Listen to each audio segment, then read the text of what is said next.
Good evening, YouTube. I'm inside my truck bed camper. This is the outlet pipe for my Chinese diesel heater. Blowing heat inside my truck bed camper. Just have a little camper shell.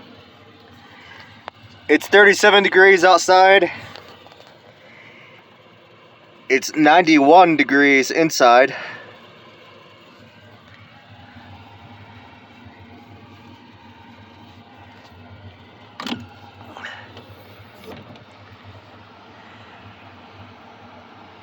And check that out, guys. Look at that beautiful snow coming down. That's my heater inside the case right there. I'm powering off that battery right there. I have that battery connected to my generator. I could start my generator to charge that battery. I actually plan on starting that probably in a few hours to give it a charge for the night. But I can't say enough good things about that diesel heater.